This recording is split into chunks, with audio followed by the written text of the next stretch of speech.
Israel লক্ষ্য করে ইয়েমেনের ক্ষেপণাস্ত্র হামলা। ইয়েমেন থেকে ছোড়া একটি ক্ষেপণাস্ত্র ইসরায়েলের দিকে ধেয়ে আসার পর ইসরায়েলি প্রতিরক্ষা বাহিনী সেটিকে মাঝ আকাশেই প্রতিহত করেছে। বৃহস্পতিবার ভোরে এই ঘটনাটি ঘটে, যার পরপরই ইসরায়েলের মধ্যাঞ্চলে একযোগে সতর্কতামূলক সাইরেন বাজানো হয়। এতে রাজধানী তেল আবিব সহ আশেপাশের বিস্তীর্ণ অঞ্চলে আতঙ্ক ছড়িয়ে পড়ে এবং তাৎক্ষণিক মানুষ আশ্রয়কেন্দ্রে ছুটে যায়। আইডিএফ এক বিবৃতিতে জানায়, ক্ষেপণাস্ত্রটি নির্ধারিত পথে শনাক্ত করা হলে তাৎক্ষণিকভাবে আকাশ প্রতিরক্ষা ব্যবস্থা সক্রিয় করে সেটিকে সফলভাবে ধ্বংস করা হয়। এ ঘটনায় এখন পর্যন্ত কোনো হতাহত বা ক্ষয়ক্ষতির খবর পাওয়া যায়নি।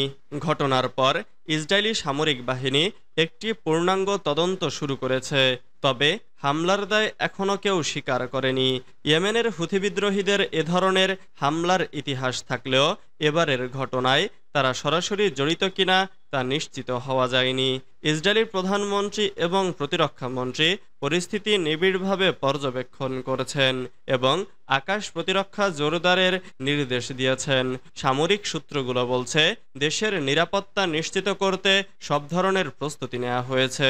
মধ্যপ্রাচ্যে চলমান উত্তেজনার মধ্যে এ ধরনের হামলা নতুন করে উদ্বেগ বাড়াচ্ছে। এর আগে ইয়েমেনের হুথি বিদ্রোহীরা সৌদি আরব ও সংযুক্ত আরব আমিরাতের বিভিন্ন লক্ষ্যবস্তুতে ক্ষেপণাস্ত্র ও ড্রোন হামলা চালিয়েছিল।